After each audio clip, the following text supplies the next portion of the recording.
बाजार में गोलियां चल रही हैं, इस वाक्य को अंग्रेजी में ट्रांसलेट करो। तो हमने किया, ये दिमाग का काम था। द टैबलेट संस्कृत का प्रश्न पत्र था और प्रश्न आया था, सर्वे भवन्तु सुखिना सर्वे सन्तु निरामया सर्वे भद्राणि पश्यन्तु मां कश्चित् दुर्भाग् भवेत्। इस श्लोक का हिंदी अनुवाद लिखो। तो हमने लिखा, सर्वे भवन्तु सुखिना। जब सर्वे किया गया, अच्छा इसमें हंसने वाली कोई बात है? इसी श्लोक का पहला शब्द क्या है?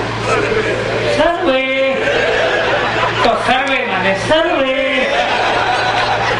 तो हमने वही तो लिखा कि जब सर्वे किया गया तो पता चला कि भवन्तु ऋषि के आश्रम में कोई भी सुखी नहीं था।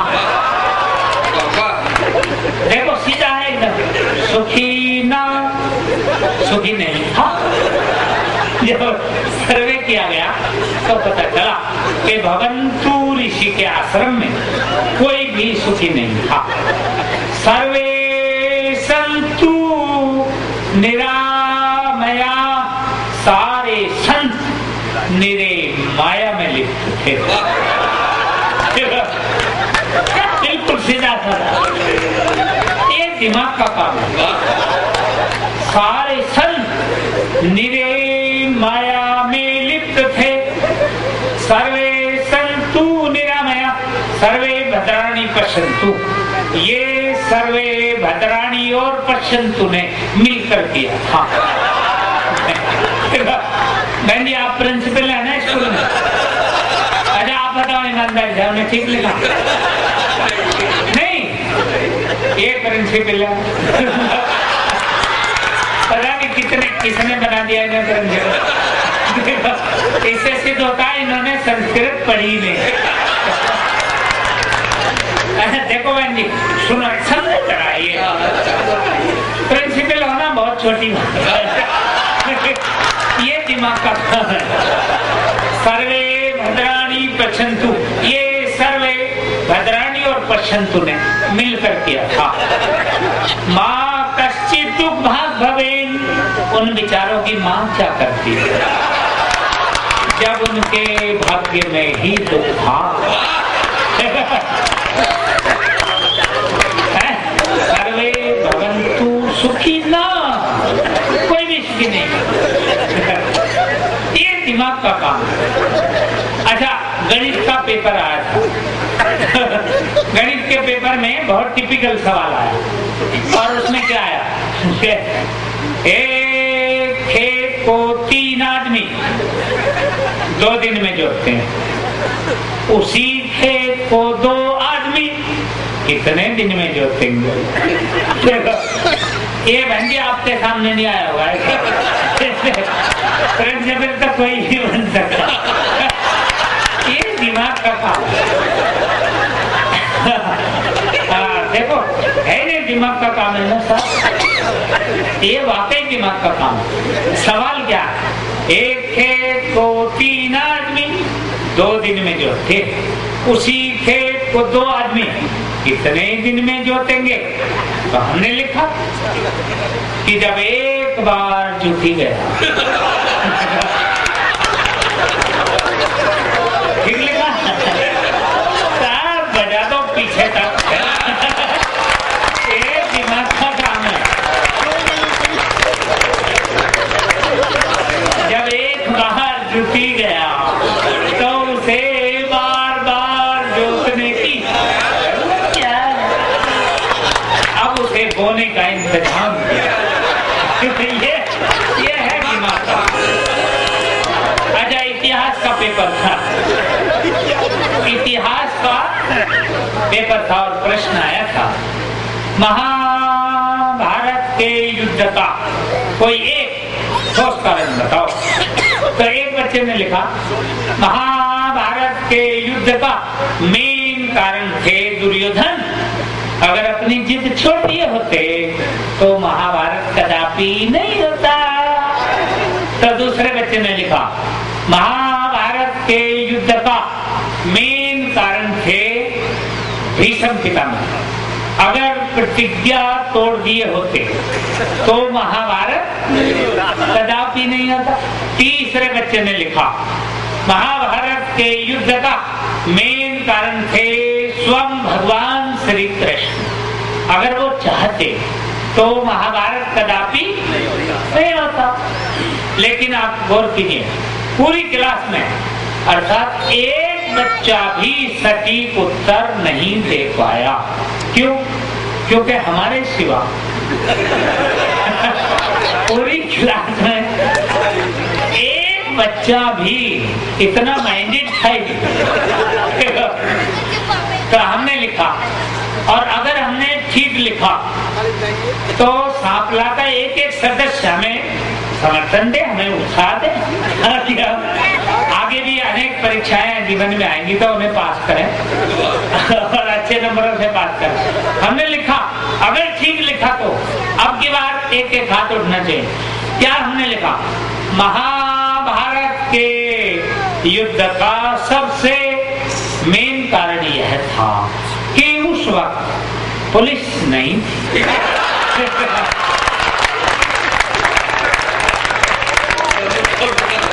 दिमाग का था। देखो ये पॉइंट गौर है। हमने कारण भी लिखा है कि अगर पुलिस होती तो दोनों फरीकान के अर्थात कौरव और पांडवों के 5-5 लोगों को पकड़ के थाने में बिठाती। और ये पॉइंट बहुत गौर करने वाला, ले दे के थाने में ही फैसला कर दिया होगा। महाभारत का युद्ध कदापि नहीं। ये है दिमाग का काम, है कि नहीं? ये दिमाग का काम। अच्छा, हमारा बाय बाय का पेपर भी हुआ, क्या सांपला में नहीं होता? वाइवा नहीं होता इधर? वाइवा यही हुआ था। अपना भी यही हुआ था, वाइवा। वाइवा का प्रश्न पूछते हुए टीचर ने कहा था, बच्चों किसी भी प्रश्न का उत्तर सिर्फ हाँ या ना में देना। कोई बच्चा बोला ही नहीं। बोलता कैसे? पूरी क्लास में हमारे जैसा माइंडेड बच्चा था ही नहीं। हमने ऑब्जेक्शन किया। हमने कहा सर माफ करना, कुछ प्रश्न ऐसे भी होते हैं जिनका उत्तर ना हाँ में दिया जा सकता और ना में। तो टीचर ने कहा कुर्सी पर खड़े हो जाओ। अच्छा, हमें कुर्सी पर खड़े किया गया, सम्मान। क्यों? क्योंकि ताकि पूरी क्लास के बच्चे देख सके कि एक बच्चा क्लास में कितना माइंडेड है। इसलिए हमें हमेशा कुर्सी पर खड़े किया। कुर्सी पर खड़े करके टीचर ने कहा ऐसा कोई प्रश्न हमसे करो जिसका उत्तर ना हमें दिया जा सके और ना में दिया जा सके। चाहे जब तक मैं वहां नहीं आऊं देना नहीं किसी। हाँ, नहीं तो तुझे श्राप देता हूँ, तुझे बुरे बुरे सपने आएंगे, रात में खिचड़ी दिखाई देगा, नींद नहीं आएगी। तू जिस काम से भी जल्दी घर जाना चाह रहा वो कभी सफल नहीं होगा।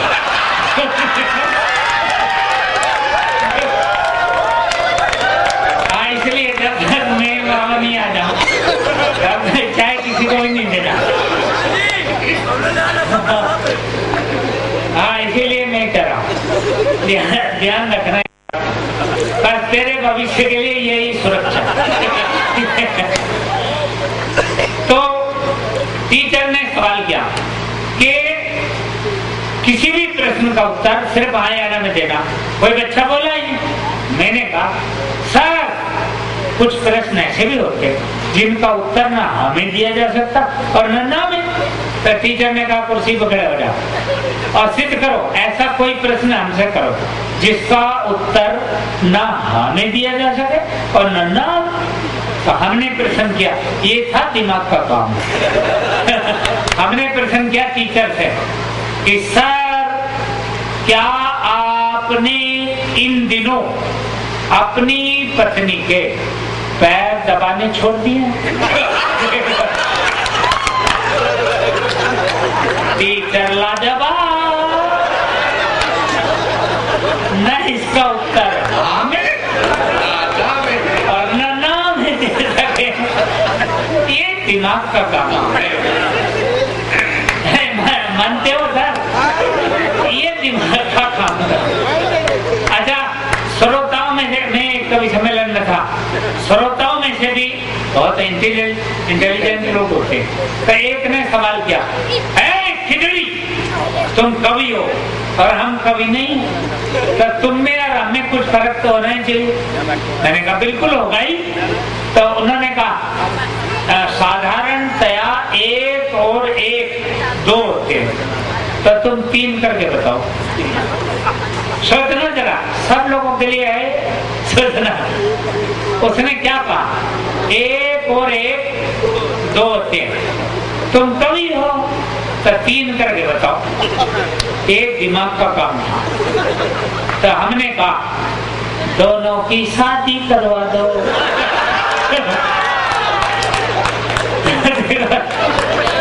अब 9-10 महीने का वेट करो, 3 हो जाएंगे। ओके, आपने साइन किया। अच्छा, उसने इससे भी टिपिकल सवाल किया। उसने कहा तुम अगर कवि हो तो एक और एक 11 करके बताओ। देखना जरा, पैसा दिमाग लगाना है। एक और एक 11 करके बताओ। तो ये किसी ने नहीं बताया, पूरी क्लास में सिर्फ हमने बताया, क्योंकि दिमाग का काम था। और अगर हमने ठीक बताया तो अब की बार फिर समर्थन देना। एक और एक 11 कैसे होंगे? हमने कहा दोनों का निकाह करवा दो। एक और एक 11, क्योंकि वहां पाबंदी है ही। अपने यहाँ तो पाबंदी है, तो एक और एक 11 हो जाएंगे। ये दिमाग का काम है। और टीचर ने कहा, चैलेंज करने लगा, उसने कहा कोई बच्चा भी सवाल करे हम देंगे जवाब। हमने कहा अगर ऐसी बात है तो हम आपसे पूछना चाहते हैं कि सर धरती का वजन बताओ। काट गया चक्कर, बोला कल बताएंगे। हमने कहा चलो कल बता देना। तो रात भर लाइब्रेरी में किताबें पढ़ने पर रखता रहा। सवेरे आते ही बोला कौन था वो बदतमीज, वो पूछ रहा था धरती का वजन। हमें लगा निकाल लाए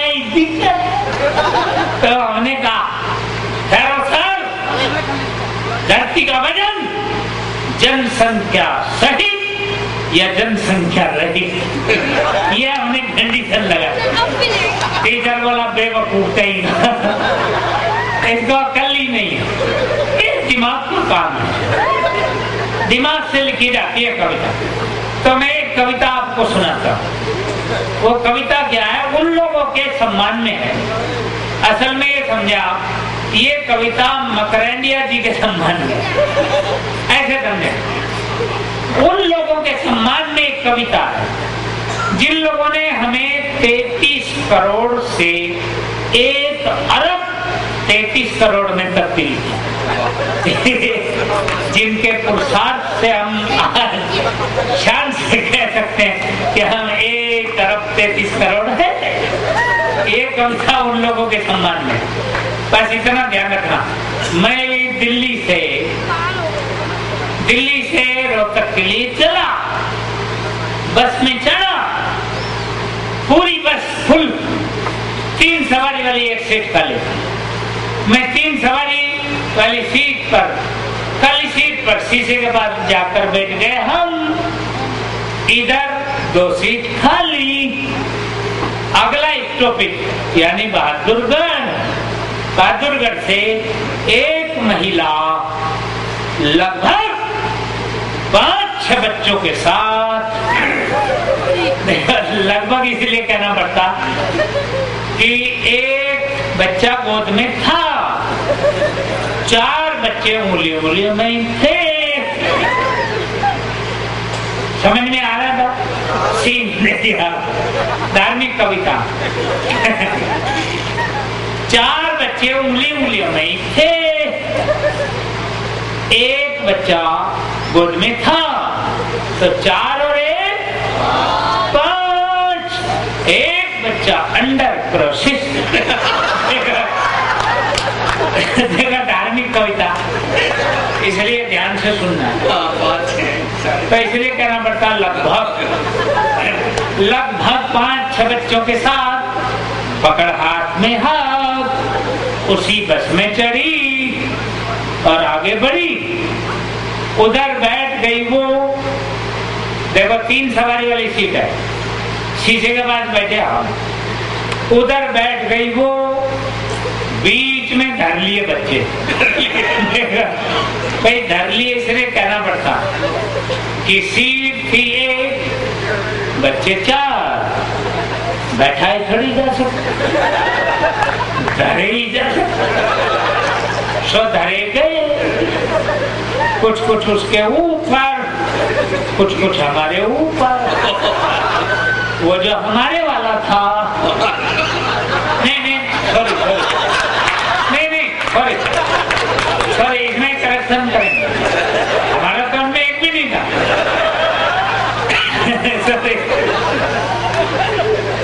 भैया हमारा एक भी नहीं था, और रियल घटना है। सीन देखिए, सारे के सारे बच्चे एक से एक अच्छे। सीन देखिए, सारे के सारे बच्चे एक से एक अच्छे, फटी पुरानी शर्ट विदाउट कच्छे। सीन देखिए, रियल घटना है। ये बनावटी काम इसमें है ही नहीं, एकदम रियल घटना है। सारे के सारे बच्चे एक से एक अच्छे, फटी पुरानी शर्ट विदाउट कच्छे। वो जो हमारे वाला था, नहीं सॉरी, हमारा तो एक भी नहीं था। इसमें करेक्शन करेंगे। वो जो हमारे हिस्से में आया, नहीं सॉरी, नहीं, इसमें फिर एक बार फिर करेक्शन करना पड़ेगा।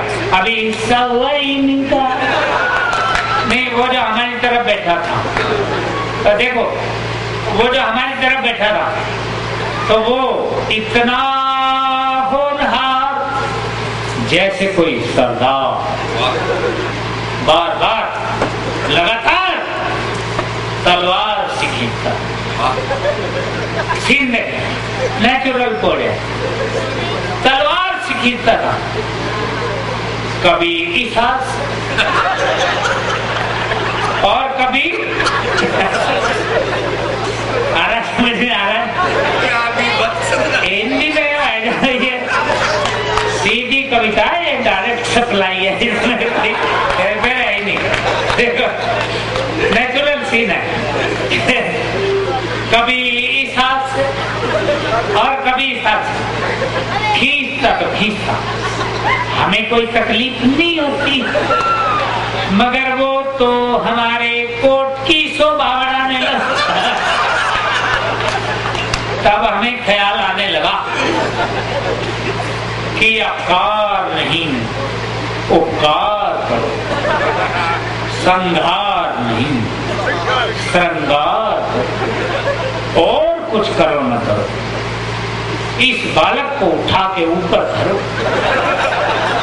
नहीं, इसमें थोड़ा करेक्शन करेंगे, उतना ऊपर नहीं, थोड़ा सा ऊपर उठाओ और अपनी इज्जत बचाओ। बन पड़े, नहीं तो ये तो सूख के चमक मारेगी। तो हम किसी का जवाब देंगे, लोग पूछेंगे ये क्या है, तो हम कैसे बताएंगे? बहुत सी बहनें होती है पूछ करके दीवार पे ही तिलक कर देती है, सूख करके चमक मारती है। आप देखते तो नेचुरल सीन है, अपना कुछ अपने घर का सुधार ही नहीं। हमने कहा किस चीज को जवाब देंगे, ये कहाँ लगवाए कैसे बताएंगे, इसलिए इसमें करेक्शन करना पड़ेगा। तो हमसे लोग पूछेंगे, इसलिए हमने सोचा इस बालक के दोनों हाथ पकड़ो और इसे ऊपर उठा, जैसे बन पड़ा अपनी इज्जत बचाओ। हमने उसके दोनों हाथ पकड़े, आगे से तो पकड़ने लायक ही नहीं थे, आगे से तो पकड़ने लायक ही नहीं थे, इसलिए हमने कोनियों से जकड़ा, कोनियों से जकड़ के ऊपर उठाया, अपनी गोद में बिठाया।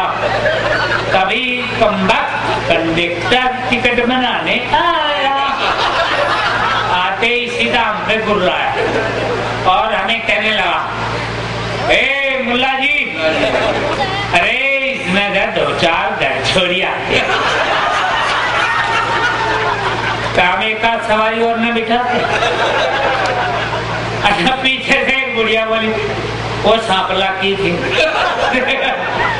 वो बुढ़िया ऐसे बोली, नेचुरल सी नहीं का, ऐसे बोली, इसकी उम्र तो देख, ये 55-60 साल का और ये 30-35 साल की, लाइन लगा रखी है। सांपला में भी बहुत धार्मिक लोग। पीछे से बूढ़ा बोला, कंडक्टर से बोला, मेरे को नहीं बोला, अपना तो काफी सम्मान था। कंडक्टर बोला, ए कंडक्टर, ये मुल्ला सारी फौज को लेकर चढ़ा, सारा के टिकट बना दे, इस मुल्ला की यही ईद मनाते हैं। अच्छा, पीछे से बुढ़िया बोली, वो बुढ़िया बोली, देखो इसकी उम्र 60-65 साल की और ये 30-35 साल की, लाइन लगा रखी है। अरे और कुछ हिल्ला भी कर लिया कर मुल्ला। बंधुओं, अपना कितना सम्मान हुआ, आप सोच सकते हैं। हम हैं ही इसी काबिल, हम जहाँ जाते वहीं हमारा सम्मान हो जाता है। बंधुओं, एक आखिरी कविता आपको कह दूं, धार्मिक कविता। देखो, सबसे सर्वश्रेष्ठ एक कविता, धार्मिक कविता और कविता घर में पैदा हुई। ये कविता मैंने देश से लेकर विदेशों तक सुनाई, पर आज तक किसी की समझ में नहीं आई। आपसे काफी उम्मीद है कि आप समझ लेंगे, समझदार लोग हैं। कह दूं धार्मिक कविता सुन लो। देखो, सीन देखिए और मेरे साथ यात्रा कीजिए। आदि कविता, इस कविता की खास बात बताता हूँ। ये कविता पूरे विश्व की एकता और अखंडता के नाम, पूरे देश की एकता और अखंडता के नाम, हर समाज, हर सोसाइटी की, हर परिवार की एकता और अखंडता के नाम एक खिचड़ी पैगाम है। ये कविता घर में पैदा हुई है। सीन देखिए और मेरे साथ यात्रा करें। घर में पति और पत्नी बस दो ही मौजूद हैं। इनमें भी पति महोदय बैठे हुए ड्राइंग रूम में अखबार पढ़ रहे हैं। सीन देखिए। और पत्नी बाथरूम में बाल धो करके सुपर रिन से, नहीं रिन से नहीं, इसमें करेक्शन करेंगे, क्लिनिक प्लस से बाल धो करके और बाथरूम से ड्राइंग रूम में आ गई हैं। बच्चे स्कूल गए हुए हैं, मौका बहुत अच्छा। देखो, धार्मिक कविता है। हाँ, गलत नहीं समझना, पढ़े लिखे लोग हैं इसलिए समझ लेंगे कि मुझे पता लग जाएगा अपने आप, आपकी समझ में आ गई तो ताली बजाई देंगे, तो मैं समझ लूंगा आप मेरी तरह पढ़े लिखे हैं। तो सीन देखो कि बच्चे स्कूल गए, मौका बहुत अच्छा। पत्नी स्कूल से, पत्नी बाथरूम से बाल धो करके सुपर रिन से, नहीं रिन से नहीं, क्लिनिक प्लस से बाल धो करके वो भी ड्राइंग रूम में आ गई।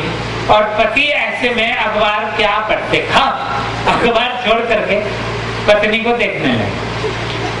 पत्नी पति ने पत्नी को देखा और पत्नी ने पति को देखा, और इस धार्मिक सिचुएशन में इन दोनों के मध्य जो धार्मिक वार्ता हुई, बस यही मेरी कविता का विषय बन गया। तो धार्मिक कविता सुनना। सीन देखें, पत्नी ड्राइंग रूम में आई है, तो पति ने अखबार छोड़ा और पति ने प्यार से पास बुलाकर पत्नी का सिर सहलाकर कहा, प्रिय हैं तुम्हारे काले कोमल बाल, कुदरत की अद्भुत कला का कमाल। लट, देखो एक लक्ष्मी होता है सांपला में खूब बच्चे होंगे, वो नहीं अपना जो मतलब है वो समझिए। लट ऐश्वर्य राय प्रोडक्ट, धार्मिक कविता है। देखो ऐसे भी कुछ अकल की बात कही जा सकती। लट धूप बत्ती के धुएं की सीधा, देखिए नई उपमाओं के साथ। लट ऐश्वर्य राय प्रोडक्ट, धूप बत्ती के धुएं की सीधा, तोड़ती संयम करती बेकरार, प्रिय है तुम्हारे रूप में धुली हुई उड़द की दाल के जैसा निखार। बहुत महंगी है आप हंस रहे, बहुत अच्छा लगता है, तो बहुत महंगी है ना, सबसे महंगी है। उपमा देखिए आप, ये दिमाग का काम। प्रिय है तुम्हारे रूप में धुली हुई उड़द की दाल के जैसा निखार, बहता बिना टोटी के सरकारी नल की तरह अविरल में रखा। तो पत्नी ने एक नए अंदाज में हाथ छुड़ाया और मेज पर खाना जा लगाया। सीन में गंभीर परिवर्तन आया और पति रोटी के अंदर से एक बाल खींच से चिल्लाया, बोला बेवकूफ, ये इतना लंबा बाल भी नजर नहीं आया। और लगा दुत्कारने, फुटकारने, फटकारने, और पत्नी लगी सोचने, समझने, विचारने कि क्या होता है सम्मान समूह से जुड़े हुओं का और अपमान टूटे हुओं का।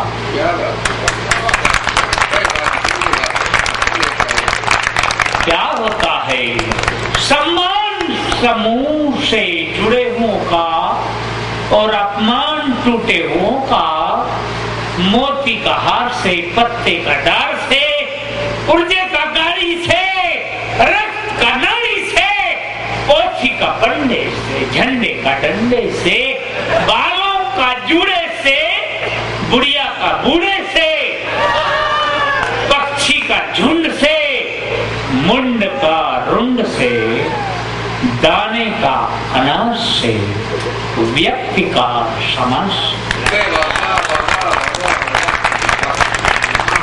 दाने का अनाज से, व्यक्ति का समाज से टूटे हुए विभक्त कहलाते हैं और जुड़े हुए भक्तों का पद पाते हैं। आओ हम सब भक्त बन जाएं। सर्वप्रथम देशभक्त, प्रभु भक्त, गुरु भक्त, पितृभक्त, मातृभक्त, समाज भक्त, और कुछ भी ना बन सके बन जाए। कौन बोला? सर आपसे ये उम्मीद न थी। चलो बोल दिया है तो देख लेंगे। मैं समर्थन देता हूँ कि और कुछ भी न बन सके तो बन जाएं पत्नी भक्त, क्योंकि इसमें भी समाज का ही कल्याण है। और दिल्ली की दीवारों पर लिखा हुआ है, नारी का सम्मान ही राष्ट्र का सम्मान है। नारी का सम्मान ही राष्ट्र का सम्मान है। बंधुओं, बहुत अच्छा लगा आज का ये कार्यक्रम इतनी ऊंचाई तक पहुंचा है और आपने मेरा सहयोग दिया तो ये ड्राइविंग में कर सका। निश्चित रूप से हम इसका अंतिम उपसंहार करेंगे और स्वामी जी हमारे बीच हैं, तो मैं स्वामी जी को बुला लूं अगर आपकी इजाजत हो तो। यस, ये दिमाग का काम है। तो स्वामी जी से पहले थोड़ा सा जैसे होता है ना ये ब्रेक, कमर्शियल ब्रेक, मैं नोएडा से आए हुए अपने पदम सिंह जी को मैं 2 मिनट के लिए आमंत्रित करता हूँ और उसके बाद स्वामी जी और हम जोरदार तालियों के साथ आप पदम सिंह जी का अभिनंदन करिए और उन्हें आमंत्रित कीजिए। ये साल मंगलमय हो आपके लिए। मैं बाद में 4 लाइन कहूंगा। भाई पदम सिंह जी को आमंत्रित करता हूँ।